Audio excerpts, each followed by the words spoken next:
Dans le cadre du projet podcast du lycée François Marty, série Nuit de la lecture 2023, extrait du livre Le Horla de Guy de Maupassant. 25 mai, aucun changement. Mon état vraiment est bizarre.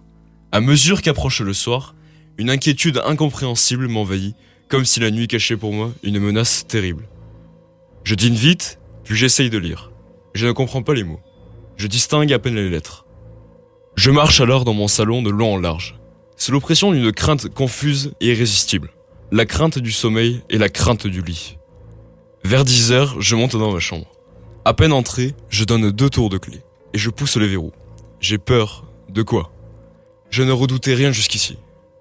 J'ouvre mes armoires, je regarde sous mon lit. J'écoute. Quoi ? Est-ce étrange qu'un simple malaise, un trouble de la circulation peut-être, l'irritation d'un filet nerveux, un peu de congestion, une toute petite perturbation dans le fonctionnement si imparfait et si délicat de notre machine vivante, puisse faire un mélancolique du plus joyeux des hommes et un poltron du plus brave. Puis, je me couche et j'attends le sommeil comme on attendrait le bourreau.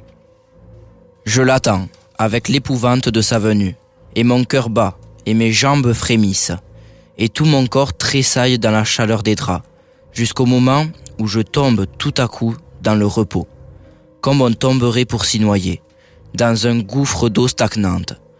Je ne le sens pas venir, comme autrefois, ce sommeil perfide, caché près de moi, qui me guette, qui va me saisir par la tête, me fermer les yeux, m'anéantir. Je dors longtemps, 2 ou 3 heures, puis un rêve, non, un cauchemar m'étreint. Je sens bien que je suis couché et que je dors.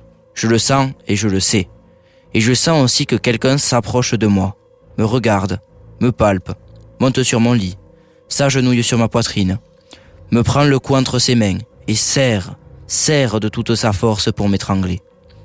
Moi, je me débats, lié par cette impuissance atroce, qui nous paralyse dans les songes. Je veux crier, je ne peux pas. Je veux remuer, je ne peux pas. J'essaie, avec des efforts affreux, en haletant, de me tourner, de rejeter cet être qui m'écrase et qui m'étouffe. Je ne peux pas. Et soudain, je m'éveille, affolé, couvert de sueur. J'allume une bougie. Je suis seul. Après cette crise, qui se renouvelle toutes les nuits, je dors enfin, avec calme, jusqu'à l'aurore.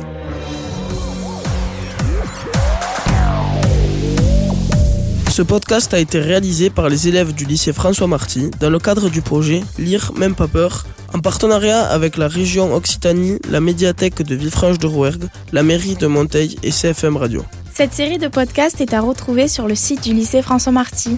Enzo, Héloïse, Marlène, Manon, Romane et Julien, mais aussi Diego, Andrea, Ambre, Anaïs, Théo, Mathis et encore Jason, Sofiane, Alexis, Louis, Mathis, Enzo et Léa ont participé au projet.